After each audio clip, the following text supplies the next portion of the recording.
سکون ایسی چیز ہے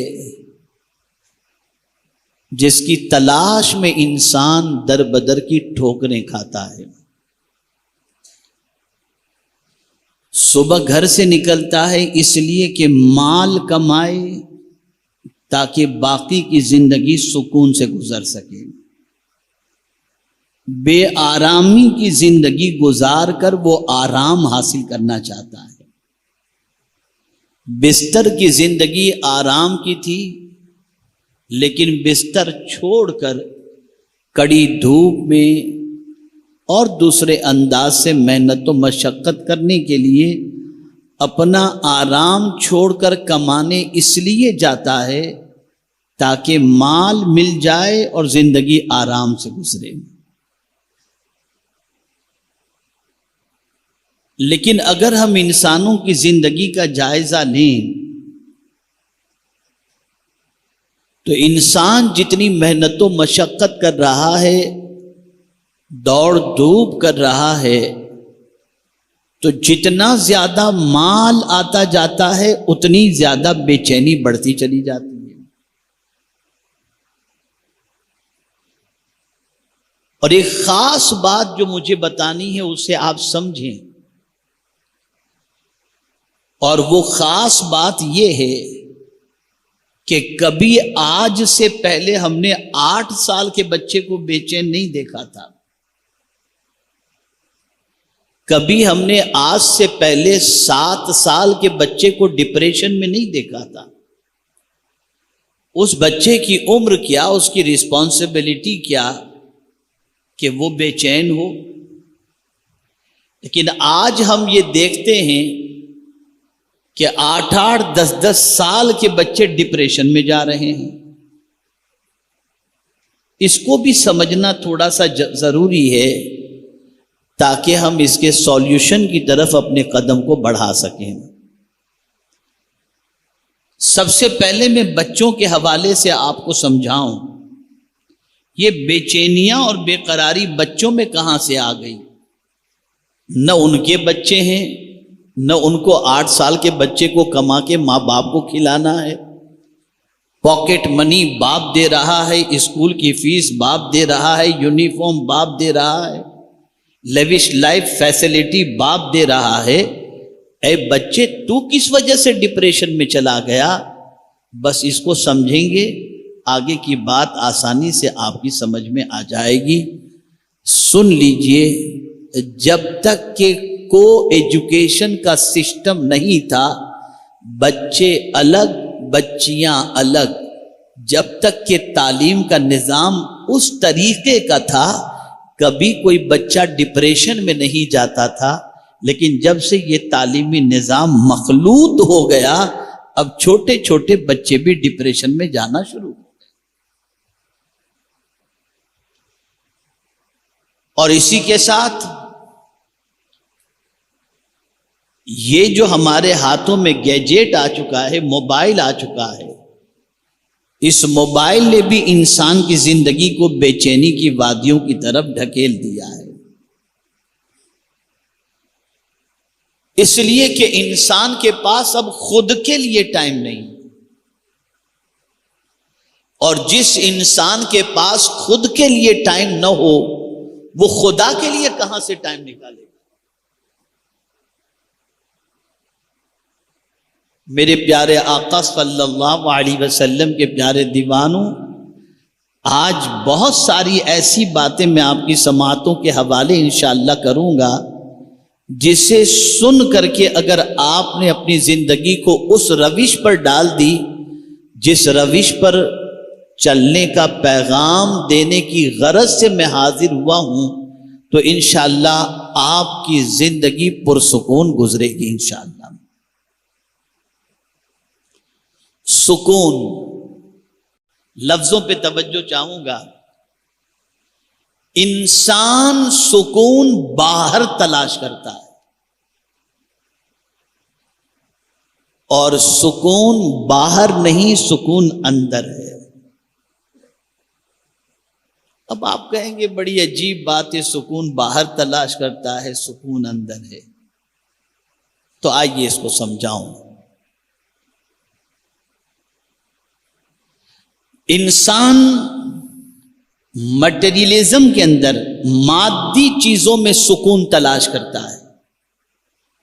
میرے پاس نرم گدا ہو تو مجھے سکون ملے گا، میرے پاس ایئر کنڈیشن ہو تو مجھے سکون ملے گا، میرے پاس بینک بیلنس ہو تو مجھے سکون ملے گا، میرے پاس بنگلو ہو تو مجھے سکون ملے گا. تو ان ساری چیزوں میں وہ سکون تلاش کر رہا ہے. یہ ساری چیزیں باہر کی ہیں. ان باہر کی چیزوں کو آپ حاصل کریں گے تو سکون نہیں ملے گا، آرام ملے گا. سکون نہیں ملے گا، آرام ملے گا. تو اب سوال یہ پیدا ہوتا ہے سکون ملے گا کیسے؟ سکون کا طریقہ کیا ہے؟ تو میرے پیارے آقا صلی اللہ تعالی علیہ وسلم کے پیارے دیوانوں، سکون یہ اندر کی چیز ہے. آپ کاروبار کر رہے ہیں، آپ کسی کا بہت زیادہ ترقی والا کاروبار دیکھ رہے ہیں، اس کے پاس بہت زیادہ ماڈرن اعتبار سے اگر آپ دیکھیں تو لیوش لائف کے اعتبار سے لمبی گاڑیاں اور ساری چیزیں دیکھ رہے ہیں. تو ان ساری چیزوں کو دیکھنے کے بعد آپ کے دل میں اس کی محبت پیدا ہوگی. جہاں یہ محبت پیدا ہوئی سکون گیا. اور پھر یہ محبت آپ کے دل میں اتنی گھر کر جائے گی کہ آپ اس بندے سے آگے نکلنے کے لیے نہ حرام دیکھیں گے نہ حلال دیکھیں گے. اس سے بہتر پوزیشن بنانے کے لیے کسی کا مال بھی لے لیا، کسی کا پیسہ بھی دبا دیا، اس کے خلاف سازشیں بھی شروع کر دی، اس کے خلاف پلاننگ بھی شروع کر دی. جب یہ سارا کچرا دل کے اندر آنا شروع ہو گیا تو اب دل کا سکون گیا، اب دل کا اطمینان گیا، اب دل کا چین گیا. سوال یہ پیدا ہوتا ہے تو اب کیا کیا جائے؟ ہمیں بھی تو ایسی چیزیں چاہیے جو ہم دیکھ رہے ہیں. تو یہ سب سے بڑی ہماری غلطی ہے. کون سی چیز سکون عطا کرے گی؟ اللہ کے رسول صلی اللہ علیہ وسلم نے بہت بڑے لوگ اور بہت چھوٹے لوگ دونوں کے حوالے سے سرکار صلی اللہ علیہ وسلم نے فرمایا، جب تم دنیا کے معاملے میں اپنے سے بڑے کو دیکھو، بڑے کو دیکھو تو ان کے نقش قدم پر نہیں چلنا. دیکھنا کس کو بڑا ہے. آقا کریم صلی اللہ علیہ وسلم نے فرمایا، دنیا کے معاملے میں اپنے سے چھوٹے کو دیکھو، اپنے سے کمتر کو دیکھو، اور دین کے معاملے میں اپنے سے بہتر کو دیکھو. جب تم دین کے معاملے میں اپنے سے بہتر کو دیکھو گے تو تمہاری زندگی اس راستے پر چلے گی. تو جب اس راستے پر چلے گی تو اللہ تمہیں سکون کی دولت سے مالا مال فرما دے گا. میں اس کو مثال کے ذریعے سمجھاؤں.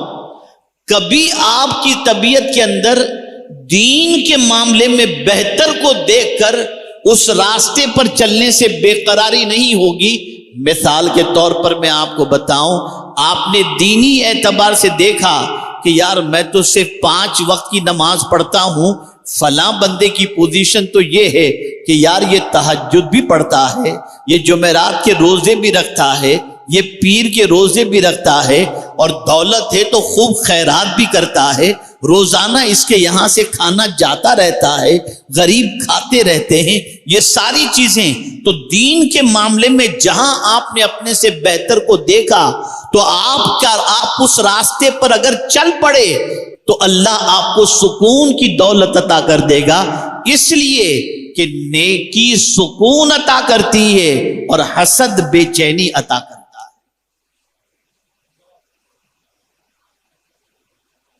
میرے پیارے آقا صلی اللہ تعالی علیہ وسلم کے پیارے دیوانوں، اب تھوڑا سا آگے اور سمجھاتا ہوا چلوں. انسان کے جسم میں ایک کیمیکل ہے اور وہ کیمیکل کی پوزیشن ایسی ہے کہ جتنے لیڈر ٹائپ کے لوگ ہوتے ہیں، جن کی پوزیشن ایسی ہوتی ہے کہ کوئی ٹارگیٹ اچیو کرنے کا جذبہ ہوتا ہے، تو وہ فائٹ کرنے کی ایبلٹی بھی رکھتے ہیں، وہ ڈیبیٹ کرنے کی بھی ایبلٹی رکھتے ہیں، وہ پرابلم کے سولوشن کی ایبلٹی بھی رکھتے ہیں، وہ حالات سے گھبراتے بھی نہیں ہیں بلکہ راستہ نکالنے کی ایبلٹی رکھتے ہیں۔ اب اس کو میں سمجھاؤں تو بات سمجھ میں آئے گی۔ مثال کے طور پر اسپورٹس مین جو ہے وہ میدان میں جب اترتا ہے، بہت سارے پرابلمز اس کے فیملی کے ہوں یا کچھ بھی ہوں، لیکن ان پرابلمز کو نظر انداز کرتے ہوئے وہ میدان کے اندر اپنی ٹیم کے ساتھ اترتا ہے، پورا دن محنت کرتا ہے، مشقت کرتا ہے۔ سوال یہ پیدا ہوتا ہے جتنی بھاگ دوڑ وہ میدان کے اندر کر رہا ہے اتنی تو ہم نہیں کر سکتے، تو آخر اس کے اندر یہ کیپیسٹی کیسے آئی؟ تو سوال یہ پیدا ہوتا ہے یہ کیپیسٹی، یہ فائٹ کرنے کی ایبلٹی اس کے اندر صرف اس لیے آئی ہے کہ وہ ایکسرسائز کرتا ہے، وہ ورزش کرتا ہے، وہ صبح و شام کھانے پینے میں احتیاط کرتا ہے، بہت زیادہ کھاتا نہیں جس سے طبیعت لونج ہو جائے، بلکہ وہ کوشش کرتا ہے کہ میں کم سے کم کھاؤں، لیکوڈ پر رہوں، میدان میں اتروں تو پرفارمنس میرا اچھے سے اچھا ہونا چاہیے۔ اب ہم دوسرے اینگل سے دیکھتے ہیں، میرے پیارے آقا صلی اللہ تعالی علیہ وسلم کے پیارے دیوانوں، اس کا ایک اور مقصد بھی ہوتا ہے کہ میدان کے اندر اگر میں اچھی طریقے سے اپنا رول پلے کروں گا تو مجھے اتنا ملے گا، میری ترقی ہوگی، میں مین آف دی میچ بنوں گا تو مجھے اتنا ملے گا، مین آف دی سیریز بنوں گا تو مجھے اتنا ملے گا، ٹیم کو فائنل میں جتا دوں گا تو اتنا ملے گا۔ یہ ٹارگیٹ بھی اس کے سامنے ہوتا ہے، لیکن جب ہم اللہ کے ولیوں کی زندگی دیکھتے ہیں تو اللہ کے ولیوں کی لیڈرشپ کی پوزیشن ایسی ہوتی ہے کہ بظاہر وہ جیم میں جاتے نظر نہیں آتے، بظاہر میدان کے اندر اترتے نظر نہیں آتے، لیکن لیڈرشپ کی پوزیشن یہ ہوتی ہے کہ اگر وہ کسی کے اوپر نگاہ ڈال دیں زندگی بدلنے کی طاقت، دشمن آ جائے نگاہ ڈال دیں تو تباہ ہو جاتا ہے۔ یا اللہ ماجرا کیا ہے؟ نہ ان کو جیم میں جاتے ہوئے ہم نے دیکھا، نہ ہم نے ان کو ایکسرسائز کرتے ہوئے دیکھا، نہ کسی اور ٹونک لیتے ہوئے ہم نے دیکھا، اور نہ کسی فوج کے ساتھ ان کو ہم نے دیکھا۔ آخر ان میں یہ ایبلٹی کیسے آتی ہے؟ تو وہی کیمیکل جو اسپیڈ پیدا کرتا ہے اس اسپورٹس مین کے اندر، ان کے پاس بھی وہ کیمیکل ہوتا ہے، لیکن وہ ایکسرسائز کر کے کیمیکل حاصل کرتا ہے، اور یہ نماز پڑھ کر کے کیمیکل حاصل کرتے ہیں۔ نماز پڑھتے اور نماز کتنی طاقتور چیز ہے، تو قرآن نے کہا استعینوا بالصبر والصلاۃ، چاہے جتنی تمہارے اوپر مصیبت آ جائے نماز سے مدد طلب کرو، صبر سے مدد طلب کرو۔ رسول رحمت صلی اللہ علیہ وسلم سکون کے حوالے سے فرماتے ہیں، آقا کریم صلی اللہ علیہ وسلم کی طبیعت میں کبھی بے چینی اور بے قراری ہوتی تو حضرت بلال سے فرماتے ارحنا یا بلال، اے بلال مجھے راحت پہنچاؤ۔ بلال مصلی بچھاتے، حضور نماز پڑھتے، سرکار کو سکون مل جایا۔ ممکن ہے کہ آپ میں سے میرے بہت سارے ساتھی ایسے ہوں کہ ہم تو کچھ اور سننے کے لیے آئے تھے سکون کے بارے میں، یہ تو معلوم ہے کہ نماز اللہ کی بندگی ہے، کچھ اور فارمولے ایسے مل جائیں جس سے ہم کو اور سمجھ میں آ جائے۔ آئیے میں آپ کو سمجھاتا ہوا چلوں۔ میرے پیارے آقا صلی اللہ تعالی علیہ وسلم کے پیارے دیوانوں، خیالات بدلنے سے حالات بدل جاتے ہیں،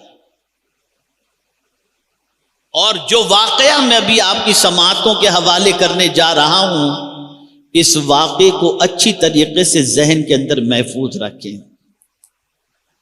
ایک صاحب ٹرین میں سفر کر رہے تھے، اوپر والی برتھ تھی، آرام سے لیٹے ہوئے تھے، اسٹیشن پہ گاڑی رکی، ایک صاحب اپنے چند بچوں کے ساتھ اس ڈبے کے اندر چڑھے. بہت غور سے سنیے گا. ڈبے میں چڑھتے ہی بچوں کا شور شروع ہو گیا. بچے ہیں تو شور ہونا ہے. بچوں نے شور شروع کیا. تھوڑی دیر تک تو جو اوپر برتھ پہ سوئے ہوئے تھے انہوں نے برداشت کیا، ان کے سامنے کی برتھ پر جو سوئے ہوئے تھے انہوں نے بھی برداشت کیا.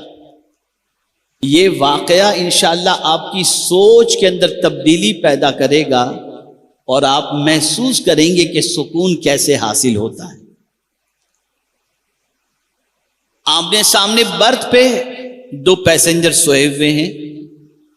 ایک شخص اپنے بچوں کے ساتھ ڈبے میں داخل ہوتا ہے اور بچے شور مچانا شروع کرتے ہیں. دونوں نے تھوڑی دیر برداشت کیا.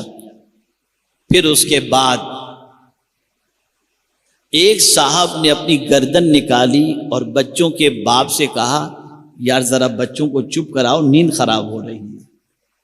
اس نے کہا ٹھیک ہے میں کوشش کرتا ہوں بچوں کو چپ کرانے کی. اب بچے چپ ہونے کا نام نہیں لے رہے. بچے شور ہی مچا رہے ہیں. باپ کنٹرول کر رہا ہے لیکن بچے نہیں مان رہے. اب اس ایک شخص کے بعد دوسرا شخص بھی بولنے لگا بھائی ذرا بچوں کو چپ کرائیے، نیند خراب ہو رہی ہے. اس نے بہت کوشش کی لیکن بچے چپ ہونے کو تیار نہیں. لیکن یہ بچوں کو پیار ہی سے سمجھا رہا تھا، غصہ نہیں کر رہا تھا باپ. تھوڑی دیر کے بعد بچوں کا شور اتنا ہوا کہ پورے ڈبے والے جو ہے ان سے برداشت نہیں ہوا اور سب مل کر کے آ گئے اور آ کر کے وہ صاحب سے کہنے لگے یار تم بچوں کو لے کر ٹرین میں چڑھ گئے ہو، اگر کنٹرول نہیں کر سکتے تھے تو لے کر کے کیوں آئے؟ اور بچوں کی وجہ سے نیند ہماری سب کی خراب ہو رہی، اتنا شور بچے مچا رہے ہیں. اس نے سنا، توجہ چاہوں گا، اس نے سنا.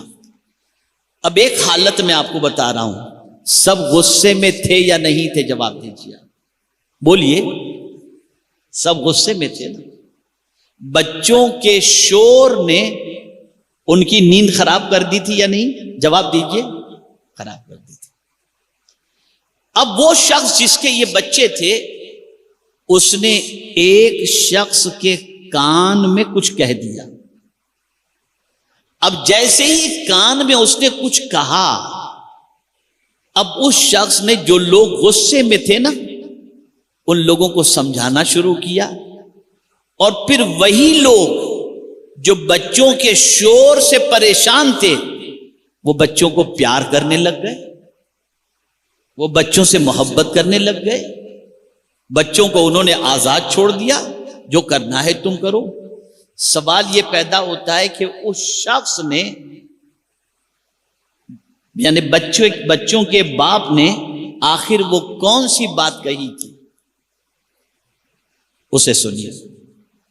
بچوں کے باپ نے ٹوکنے والوں میں سے ایک شخص سے کہا اصل مسئلہ سب سے بڑا یہ ہے کہ ان بچوں کی ماں کا انتقال ہو چکا ہے، جس کی خبر ان بچوں کو نہیں ہے. اور میں جانتا ہوں کہ 2 اسٹیشن کے بعد ہم لوگ اترنے والے ہیں، اور جب ان بچوں کو پتہ چلے گا کہ ہم جہاں جا رہے ہیں اب ماں کی زیارت اور دیدار نصیب نہیں ہوگا تو بچے مرجھا جائیں گے. اس لیے میری ہمت نہیں ہوئی کہ ان بچوں کو میں روک سکوں. اب آپ جیسا چاہیں ویسا کریں. بس اتنا سننا تھا کہ اب ان کی سوچ بدل گئی، ان لوگوں کے خیالات بدل گئے، ان بچوں کے حوالے سے تصور بدل گیا. اسٹیشن آتے ہی بچوں کے لیے ٹافی لا کے دے رہے ہیں، کوئی آئس کریم لا کر کے دے رہا ہے. بات یہ سمجھ میں آئی کہ حالات جو ہوتے ہیں ان حالات کو دیکھ کر کے انسان گھبرا جاتا ہے، پریشان ہو جاتا ہے، تکلیف میں آ جاتا ہے، بے چین ہو جاتا ہے. لیکن اگر اس کے بیک گراؤنڈ کو وہ دیکھے، اس کے پیچھے کی حکمتوں کو اگر وہ دیکھے تو اس کا سارا بے چینی والا معاملہ ختم ہو جاتا ہے. اس طرح سے کہ رسول اعظم صلی اللہ تعالی علیہ وسلم نے فرمایا کہ مومن کو اگر کوئی چھوٹی مصیبت، یعنی اگر ان کے جوتے کا تسمہ بھی ٹوٹ جاتا ہے تو اللہ تعالیٰ اس سے ان کے گناہوں کو معاف فرما دیتا ہے۔ اب آپ مجھے بتائیے، کوئی تکلیف آئی، آپ تکلیف دیکھ رہے ہو، بھیجنے والے نے جو بھیجا ہے اس سے وہ ہمیں کیا فائدہ عطا کر رہا ہے، ہماری نظر اس پر نہیں، ہماری نظر اس پر نہیں۔ اب اس کی حکمت کا ایک واقعہ سناؤں تو آپ اس کی حکمت کا واقعہ سنیں گے تو آپ کی سمجھ میں بات آئے گی۔ ایک بادشاہ تھا، اس کا ایک وزیر تھا، اتفاق سے ایسا ہوا کہ کسی چیز سے بادشاہ کی انگلی کٹ گئی۔ اب بادشاہ کی انگلی جیسے ہی کٹی تو انگلی کے کٹتے ہی بادشاہ بے چین ہوا، تو وزیر نے کہا اس میں بھی اللہ کی کوئی حکمت ہوگی۔ اب بادشاہ تو بادشاہ ہی ہوتا ہے نا، بادشاہ تو بادشاہ ہی ہوتا ہے، اسے اس کی بات اچھی نہیں لگی اور اس نے کہا عجیب آدمی ہو تم، میری انگلی کٹی اور تم کہتے ہو کہ اس میں بھی کوئی حکمت ہوگی۔ بہرحال انگلی پہ اسٹیچ وغیرہ سب کر دیا گیا۔ بادشاہ کے ذہن میں یہ چیز تھی کہ مجھے اس سے بدلہ لینا ہے وزیر سے، کہ میری انگلی کٹی اور یہ کہہ رہا ہے کہ اس میں کوئی حکمت ہوگی۔ ایک دن ایسا ہوا کہ بادشاہ وزیر کو لے کر کے نکلا، وزیر کو لے کر نکلا، جنگل و بیابان میں پہنچے۔ جنگل و بیابان میں پہنچنے کے بعد ایک اندھا کنواں تھا۔ بادشاہ نے وزیر سے کہا کہ ذرا دیکھو تو یہ کنواں کیسا ہے۔ جیسے وزیر نے کنویں کی طرف دیکھا، بادشاہ نے اس کو اندر گرا دیا۔ وزیر اندر گر گیا۔ جیسے ہی وزیر اندر گرا تو بادشاہ نے کہا اس میں بھی کوئی حکمت ہوگی جو تجھے اندر گرایا۔ اب وزیر ہوا پریشان، وزیر ہے کنویں کے اندر۔ اب بادشاہ نکلا واپس جانے کے لیے۔ اب جب بادشاہ جا رہا ہے جنگل و بیابان سے، تو جنگل میں بسنے والے جنگلی لوگ کسی کی تلاش میں تھے کہ کوئی شخص مل جائے اور اس کی بلی چڑھا دیں ہم۔ اسے دیکھ لیا، پکڑ لیا، اس کو گلے میں ہار ڈالا اور ہار وغیرہ ڈالنے کے بعد ڈھول باجے گاجے کے ساتھ اس کو ذبح کرنے کے لیے لے کر کے گئے۔ ابھی قریب تھا کہ اس پر حملہ کیا جاتا، اسے ذبح کیا جاتا، کہ کسی کی نظر اس کی کٹی ہوئی انگلی پر پڑ گئی جس میں اسٹیچ تھا۔ ہاتھ روک لیا، کہا عیبدار چیز کی بلی نہیں چڑھائی جاتی، اور اس طرح سے بادشاہ بچ گیا۔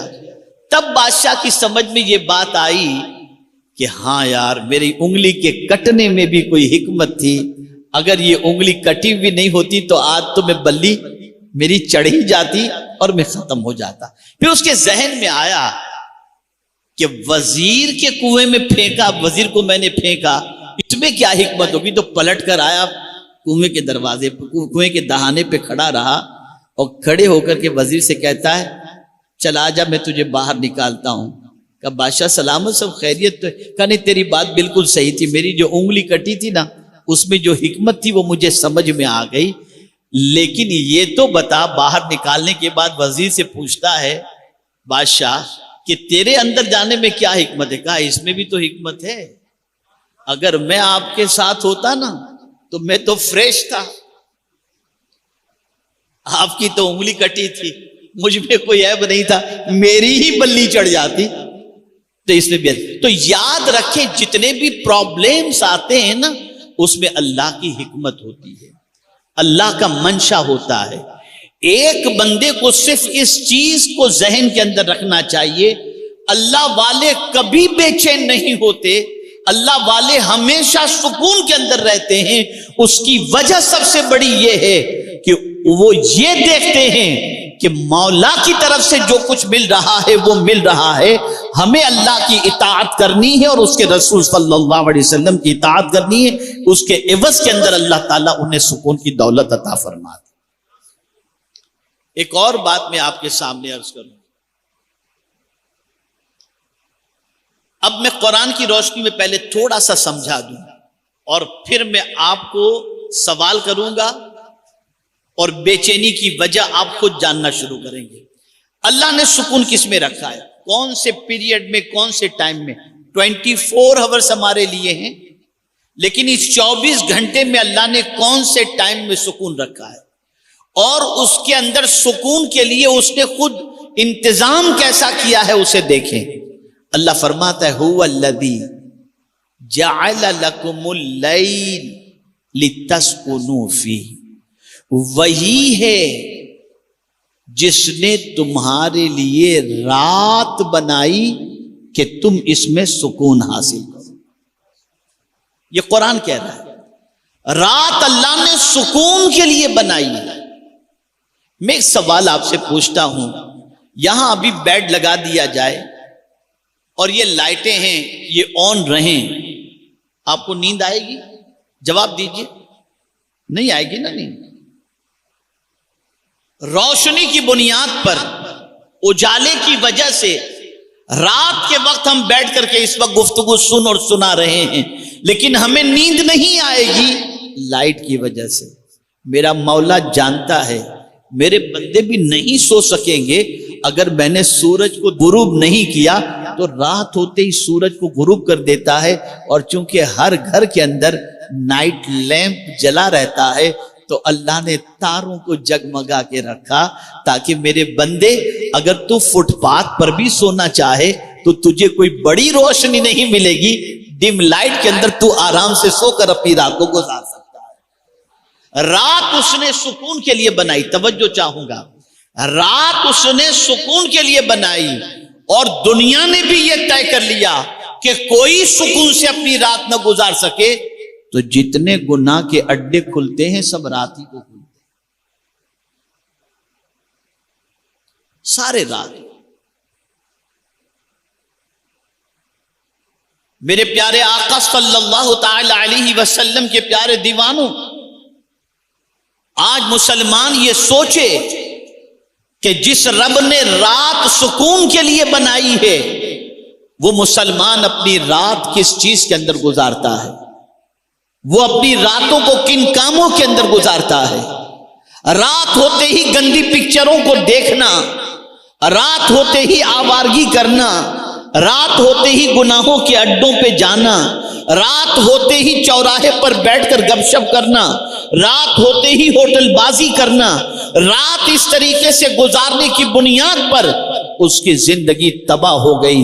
اللہ والے بھی رات جاگتے تھے لیکن گناہوں کے لیے نہیں، اللہ کی بندگی کے لیے جاگا کرتے تھے، بلائی کے کاموں کے لیے جاگا کرتے تھے۔ میرے پیارے آقا صلی اللہ علیہ وسلم کے پیارے دیوانوں، اسی لیے قرآن مقدس کے اندر اولیاء کرام علیہم الرضوان کی جو شان بیان کی گئی وہ بھی رات کے حوالے سے۔ آپ دیکھیں ہمیں اللہ عز و جل نے جتنی بھی ساعتیں عطا فرمائی ہیں اس میں بڑی رات ہی زیادہ تر ملیں گی۔ شب برات، شب معراج، شب قدر، یہ سب بڑی رات ہی تو ہے نا۔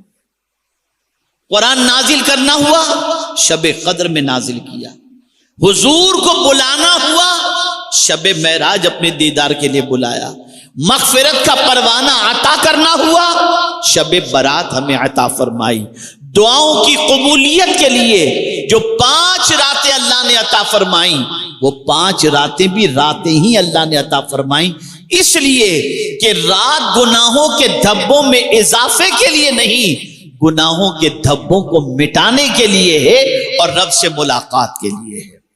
اس بندے کی ہیلتھ سب سے اچھی رہتی ہے جو رات کو آرام کرتا ہے۔ اب آئیے سنیے ہمارا حال کیا ہے۔ آج کا انسان راتوں کو گناہ کرتا ہے پھر بھی معافی نہیں مانگتا، لیکن اللہ والوں کی پوزیشن قرآن بیان کرتا ہے کانوا قلیلا من اللیل ما یہجعون، کہ وہ رات کو بہت کم سوتے، بہت کم۔ تو کیا کرتے تھے؟ تو اللہ والوں کے حوالے سے قرآن نے کہا والذین یبیتون لربہم سجدا وقیاما، وہ سجدے اور قیام میں اپنی راتوں کو گزار دیتے تھے۔ اب یہاں سے یہ بات سمجھ میں آئی اللہ والوں کی راتیں عبادت میں گزرتی، لیکن پھر آگے کی آیت کے ٹکڑے نے دماغ کو جھنجھوڑ کے رکھ دیا کہ رات پوری عبادت میں گزری۔ اب قرآن کہتا ہے وَبِالْأَسْحَارِ هُمْ يَسْتَغْفِرُونَ، سحری کے وقت، صبح کے وقت وہ اللہ سے بخشش کی بھیک مانگتے ہیں۔ یا اللہ، عبادت کر کے اللہ سے معافی مانگ رہے ہیں، عبادت کر کے اللہ سے معافی مانگ رہے ہیں۔ گناہ کر کے کوئی معافی مانگے تو بات سمجھ میں آتی ہے، لیکن عبادت کر کے معافی مانگنے کی وجہ کیا ہے؟ رات کی اینڈ کے ٹائم پر، صبح کے شروع ہونے سے پہلے پہلے، تو مفسرین فرماتے ہیں وجہ یہ ہے کہ رات بھر انہوں نے عبادت تو کی، معافی اس لیے مانگتے ہیں کہ اے اللہ، جیسی تیری شان ہے ویسی ہم نے عبادت نہیں کی، اگر اس میں کوئی کوتاہی رہ گئی ہو تو تم معاف کرنا۔ پتا چلا وہ عبادت کر کے بھی اللہ سے معافی مانگتے تھے، اور ہم گناہ کر کے بھی اللہ سے معافی مانگنے کو تیار نہیں۔ میرے پیارے آقا صلی اللہ تعالی علیہ وسلم کے پیارے دیوانوں، اسی کے ساتھ ایک اور چیز بھی آپ ذہن کے اندر رکھیں۔ بہت چھوٹا جملہ ہے، لیکن اگر آج اس کو آپ یاد کر کے اٹھیں گے نا، بڑا فائدہ ہوگا۔ سکون دینے سے ملتا ہے۔ جملے پر توجہ چاہوں گا۔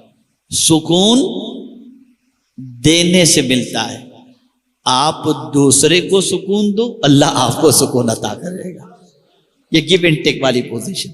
آپ دوسرے کو سکون دو، اللہ آپ کو سکون عطا کرے گا۔ ایک واقعہ عرض کرتا ہوں، ایون یہاں تک کہ جانور کو بھی سکون دو، اس کے عوض میں بھی اللہ آپ کو سکون عطا کرے گا۔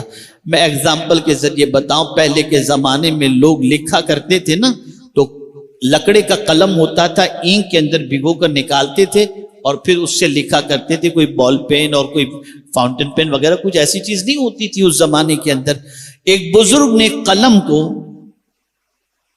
سیاہی کے اندر ڈالا، لکڑے کا قلم تھا، سیاہی کے اندر ڈالا، اور جیسے ہی باہر نکالا ایک مکھی آئی، آ کر کے قلم کی نوک پر جو سیاہی تھی اس کو چوسنا شروع کر دیا۔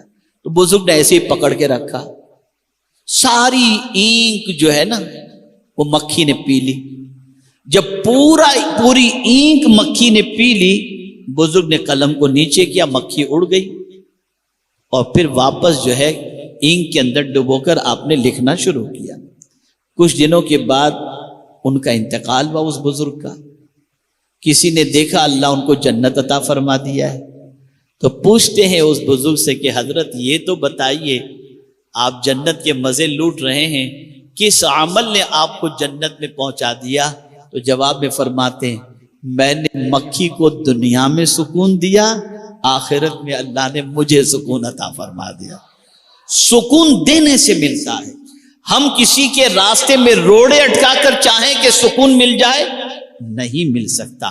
آپ سکون پہنچاؤ، اللہ آپ کو سکون عطا کرے گا۔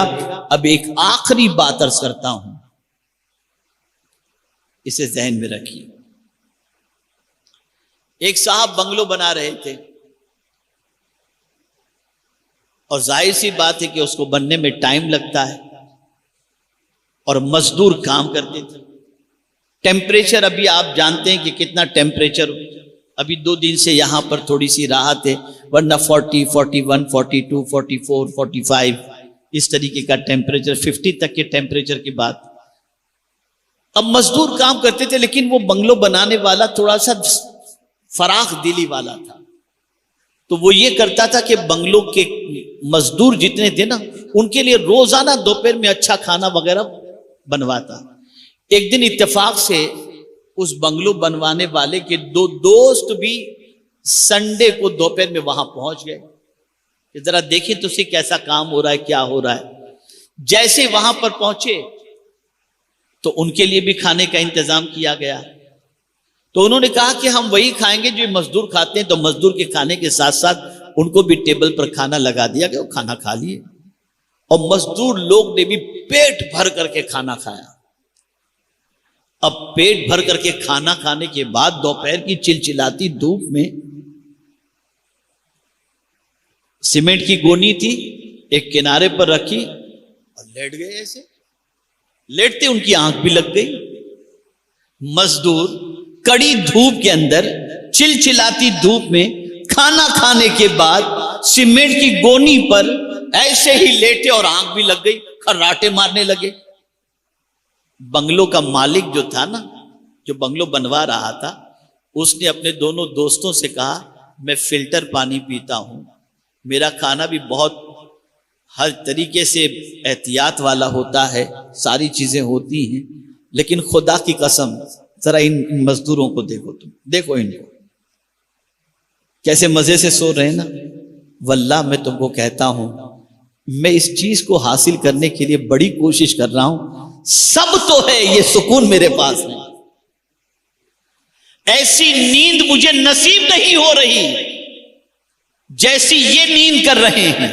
مجھے رات کو نہ جانے کتنی ٹیبلٹس لینی پڑتی ہیں, نہ جانے کتنی گولیاں کھانی پڑتی, تب بھی مجھے ایسی نیند نہیں آتی. تو اس میں چونکہ ایک صاحب دل تھے تو انہوں نے بڑی پیاری بات بتائی. انہوں نے ان سے کہا کہ دیکھو یہ بات ہمیشہ کے لیے تم ذہن کے اندر رکھو, سکون تم باہر تلاش کرتے ہو, سکون اندر کی چیز ہے. ادھر سے دنیا کی محبت نکالو, ادھر سے سکون آنا شروع ہو جائے. اب ایک جملہ عرض کرتا ہوں, روحانیت کیا ہے؟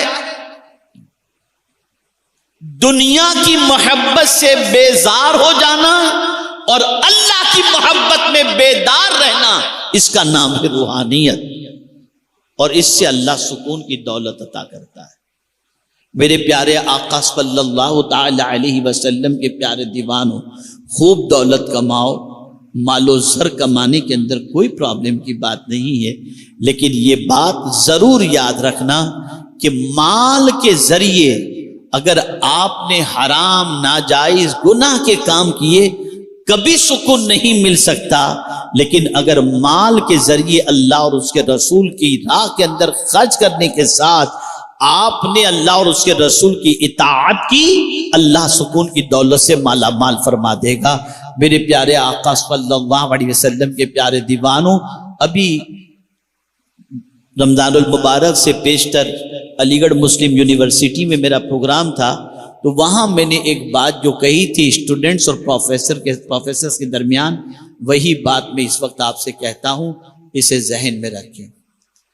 ویسٹرن ورلڈ کے اندر کسی چیز کی کمی نہیں, لیونگ اسٹینڈرڈ بہت ہائی, سارا کھانا پینا سب فریش, مکان اچھے, راستے اچھے, آب و ہوا, اسپورٹس کے لیے, گیم کے لیے میدان, ساری چیزیں, گارڈن وارڈن, ساری چیزیں. لیکن دنیا میں سب سے زیادہ بے چین اگر کہیں کے لوگ ملیں گے تو وہاں کے ملیں گے. یہاں ہندوستان کا جھوپڑے میں رہنے والا بھی اتنا بے چین آپ کو نہیں ملے گا جتنا امریکہ کے اندر بنگلوں میں رہنے والے لوگ بے چین آپ کو. تو سوال یہ پیدا ہوتا ہے کہ سب کچھ ہوتے ہوئے بے چین کیوں؟ یاد رکھنا, خاص طور پر جب کوئی شخص گناہ کرتا ہے نا وہ بے چین ہو جاتا ہے. بے چینی کی سب سے بڑی وجہ گناہ ہے.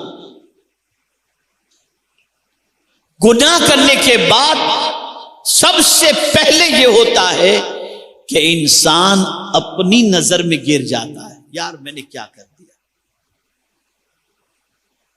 گناہ کر کے اپنی نظر میں گر جاتا ہے اور گناہ سے اس کی طبیعت کے اندر بے چینی پیدا ہوتی ہے. الحمدللہ آج بھی ڈپریشن کے مریضوں کا سروے کیا گیا کہ سب سے زیادہ کس مذہب کے ماننے والے ڈپریشن میں ہیں اور کس مذہب کے ماننے والے ڈپریشن میں نہیں ہیں. تو ٹاپ پر اس وقت ڈپریشن سے بچا ہوا اگر کوئی مذہب کا ماننے والا ہے تو وہ مسلمان ہے۔ مسلمانوں کے اندر اس وقت ڈپریشن کے مریض اتنے نہیں ملیں گے جتنے دوسری قوموں کے اندر